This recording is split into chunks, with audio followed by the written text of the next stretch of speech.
My name is Voss-Altman. I'm a lawyer living on the East Side and involved in the area of criminal justice. As I began to write this speech, I was reminded of a comment in a roundtable discussion last week between Aaron Regenberg and Scott McKay.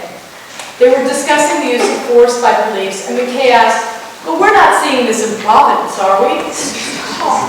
And he's right when we're talking about deadly force.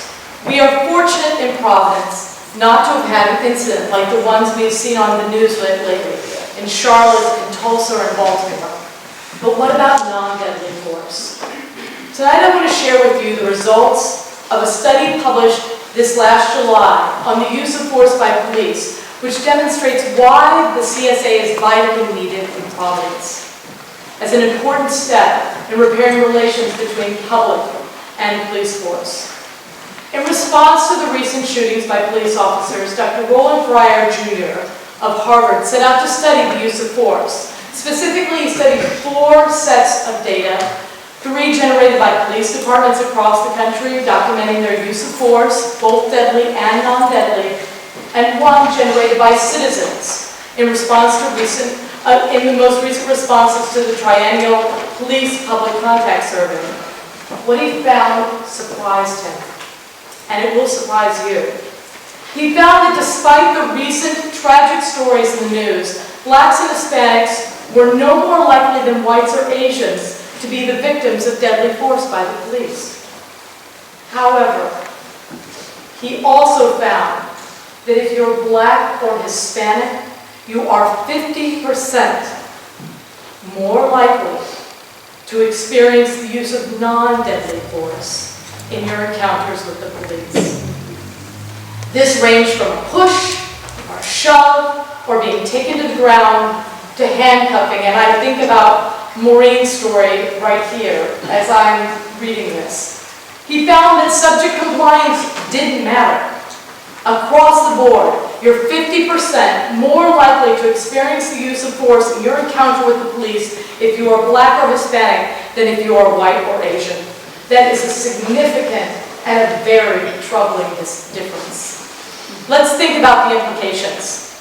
What message is being conveyed to blacks and Hispanics about their potential encounters with the police? If you believe that the police officer is about to stop you, is likely to use force against you, would you trust them? I don't think you would.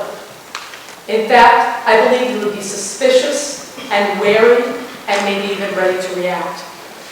I also believe this leads to greater crime. 2 summers ago, when we were moving our belongings to Providence from Canada, we were the victims of the theft from our vehicle in a park in St. Louis, a park I knew and had visited many times growing up.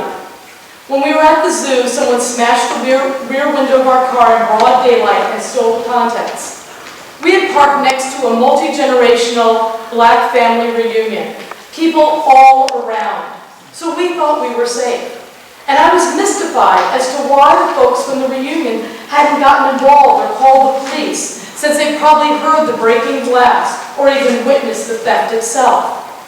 But after reading Dr. Fryer's paper and listening to others, I believe they didn't get involved because getting involved meant not only a potential encounter with criminals, but also an encounter with the police. And who knows where that encounter might have gone. You see, when an entire group of citizens, law-abiding citizens, can't trust the police to treat them fairly and to protect them, when they are disenfranchised, then society itself begins to crumble.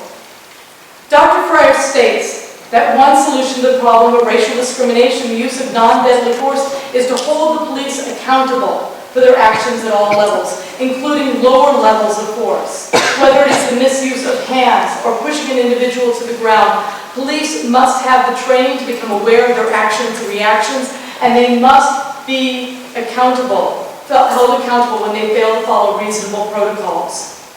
I have worked daily with the police when I was a prosecutor up in Canada and have great respect for their brave and valuable work. I also support the CSA because I believe it will create the accountability that we need. It is our role as citizens to hold our police force accountable. Unless we have accountability, we will not break the cycle of force and mistrust that Dr. Pryor's study clearly identifies. I ask you to join me in supporting the CSA to bring this message to the police so that we can repair our society and rebuild the trust that's essential to its survival. Thank you.